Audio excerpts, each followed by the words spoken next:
I'm Summer Morris, CPA, ex-corporate accounting girl and health coach turned CEO of a multi-six-figure business while helping others build financial security, healthier habits, and a better quality of life.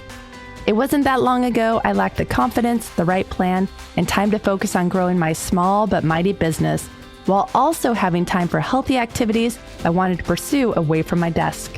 Fast forward past many failures and lessons learned, and you'll see the healthier business and lifestyle I have today. One that changes lives while giving me more freedom than I ever thought possible. I created the Fit to Endure podcast to share simple, actionable, step-by-step strategies to help you do the same. So if you're looking to feel better, live a healthier life without blowing your budget, start a side hustle, or train for your next race, this show will help you make an impact and achieve your goals without creating the overwhelm and burnout that makes you want to quit. You ready? Let's get started. Hello and welcome to episode 30 of the Fit to Endure podcast. I'm your host, Summer Morris, CPA. Today we're discussing a topic many business owners shy away from, but it's a conversation we need to have. Asking for help when your business is struggling. You might be surprised to learn that asking for help is an act of strength and not a sign of weakness. We'll chat about why many business owners do not ask for help and how this can negatively impact their businesses. We'll also uncover the cultural, psychological, and emotional barriers that can prevent business owners from seeking assistance. And we'll explore real-life examples of founders who turn those struggles into success by simply reaching out for help. So if you're an entrepreneur or aiming to become one, stay tuned. Every entrepreneur faces challenges. I sure know I have. It's part of the journey. But sometimes the challenges stack up, and it can feel like you're constantly swimming upstream. So why do so many of us hesitate to ask for help? Let's start by understanding entrepreneur mindsets a little bit. Business owners often pride themselves on their independence, resilience, and problem-solving abilities. It's often said that when you start a business, you become a master of all trades, juggling everything from operations to finance to customer service. But this self-reliance and stubbornness can also be a double-edged sword. When issues come up, business owners can sometimes hesitate to ask for help. Why? Well, because we fear appearing to look weak. I mean, there can be so many people around us who love us, but wonder, how long are you really going to do this business thing? When are you going to go back and get a real job? You can often hear this from others who haven't taken the risk to start their own business and can't quite grasp your vision for your business. Business culture often idolizes the lone wolf, or the self-made overnight success story, which is never really overnight, but can create a stigma around asking for help. And then there's pride and ego. Entrepreneurs might feel a strong sense of pride in solving problems on their own. This can be due to a lack of trust, concerns about sharing proprietary information or ideas or financial information with outsiders, perhaps because they feel shame about how low the numbers are, or they're concerned that others might see how well their business is starting to do, and they don't want them to fuel the next competitor. And overconfidence. Sometimes business owners believe they know best and might not see the need for external input. I remember when I first started my accounting business back in 2014, after leaving the corporate accounting environment where I was for many years. I naively thought that since I'm a highly experienced accountant, I worked in many different industries, businesses small and large, and in differing roles, why can't I succeed in my own accounting firm with the knowledge and drive I possessed? And sure, I did grow that accounting firm, but I also undercharged and spread myself way too thin. I worked deep into the evenings and throughout the weekends. I took anybody that wanted to be my client, which made me serve so many different clients in so many different ways. I knew I needed help, but I also knew those close to me weren't the ones to help me because they had not experienced this themselves and come out on the other side. After listening to a couple audiobooks about business ownership and entrepreneurship struggles, I discovered my first business coach. At first, I was skeptical because I hadn't worked with a business coach before and felt like I could not afford the $200 per month investment. Still, I took a leap of faith and did it anyway. I created a personal agreement that I would work through the coaching for 12 months, regardless of what resistance came up or reasons I found to quit. I would go forward for 12 months. Then I'd reassess what to do next after the 12 months had ended. Well, my friends, I'm recording this episode in the 11th year of business, and I firmly believe I would not be doing what I love profitably while having more time for myself than I ever thought I would without the guidance of that business coach and the tools they shared with me. Thank you, Darren. I'll share a few real-life examples of founders who turned their struggles into success by reaching out for help after this brief commercial break. Managing finances and scaling your business alone can be overwhelming, but it doesn't have to be. And endlessly searching YouTube or Google to find business answers you seek can make you feel even more overwhelmed and stuck. That's where the Fit to Endure FTE online advisory membership comes in.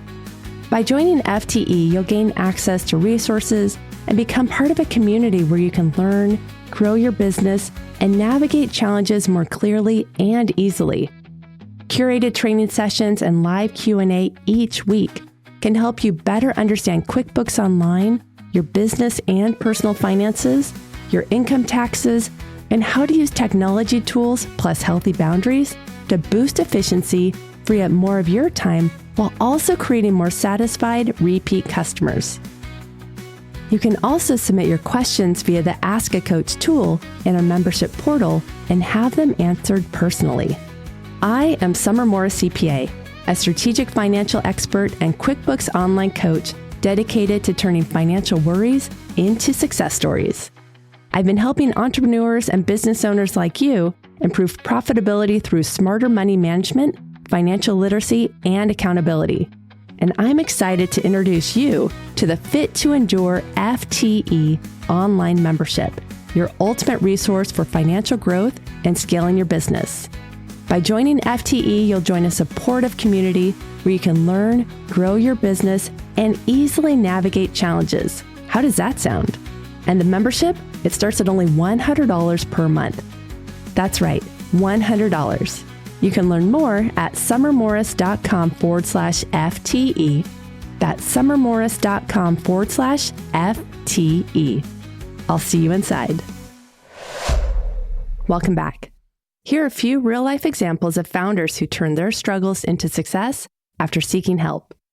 Brian Chesky and Joe Zebbia. When Brian Chesky and Joe Zebbia started Airbnb, they struggled to make ends meet and needed more traction. Facing credit card debt and a lack of interest from investors, they reached out for help by working with a company that provided mentorship and resources to help startups succeed. The mentorship and guidance they received were crucial in refining their business model, which eventually led to Airbnb becoming a multi-billion-dollar company. Now, can you imagine if Brian and Joe did not reach out? How many of us that utilize the Airbnb platform and the hosts that profit from it, what they would be missing out on? Oh, I love Airbnb. Howard Schultz of Starbucks. Before Starbucks became a global coffee giant, Howard Schultz had a tough time convincing investors about the viability of his vision to create an experience-centered coffee house. He reached out to numerous people for financial support and guidance. Eventually, he connected with individuals who believed in his vision, providing the capital and advice needed to transform Starbucks into the household name it is today. Now let's talk about Andrew Mason. Andrew Mason founded The Point, a platform that eventually pivoted to become Groupon. Facing early challenges in user acquisition, Mason sought advice from investors and mentors who suggested the idea-driven tweak that led to the Groupon model. Their help was crucial in shaping the business's direction and ultimate success. Now, let's explore the consequences of not seeking help. Ignoring the signs can lead to significant downsides, such as running out of money. Yes, the number one reason why well-intentioned businesses fail, they run out of money. If the business isn't running out of money, mismanagement or lack of financial expertise could cause other financial struggles, from escalating debt to decreased cash flow. Then there's burnout and stress. Both of those things really suck. Trying to manage everything alone can lead to exhaustion and decreased productivity, not to mention over time lead to anxiety and depression. Missed opportunities. Yep, we can miss out on the growth and stability we seek when we're not seeking out the help we need. Without external input, business owners might miss crucial information and strategies for scaling. Plus, our business can become stagnant if we get in a rut, telling ourselves that this is just how it is. Others were right. We can't be successful in this business. This can cause us to fail to innovate or pivot due to a lack of diverse perspectives or an inability to be open to change. But it doesn't have to be that way. It's time to challenge the norms. Reaching out for help is a solid sign of strength, not weakness. So let's shift gears and talk about how to overcome these barriers. Because I don't think you got into business so you could struggle and stress and go broke. Here are 5 tips and strategies for business owners to flip the script and move beyond survival mode so that you can achieve business resilience in uncertain times. Tip number 1, acknowledge the need. Recognize that when things feel overwhelming or solutions are not arriving. 2, build a support network.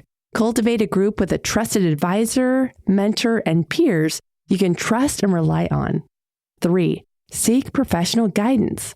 Consider hiring an advisor, consultant, or coach with experience and objectivity. 4, leverage technology. Use digital platforms and social networks to find support groups or forums tailored to your business needs. 5, be open and honest. Practice transparency about the challenges you are facing. As we wrap up today's conversation, please remember that reaching out is not a sign of failure, but a step toward growth and sustainability. So this week, I challenge you to reach out to someone you respect in your field and ask for input, advice, or even just a conversation about one challenge you're facing. You'd be surprised how eager people can be to help you when you take the first step. If you want to break the silence of asking for help in a supportive online environment, I invite you to learn more about my Fit to Endure FTE program. It's an online advisory membership with live sessions, pre-recorded content, and a bunch of FTE playbooks designed to support you and grow your business systematically. There's a lower cost group environment and separate private one-to-one mentorship opportunities. You can learn how advisory services can help you achieve your long-term business goals and thrive by visiting summermorris.com/FTE. That's summermorris.com/FTE. I'll be sure to link all this information in the show notes to today's episode at summermorris.com/30. Thank you for joining me today. If you enjoyed this episode, please subscribe, share it with a friend, or leave us a review.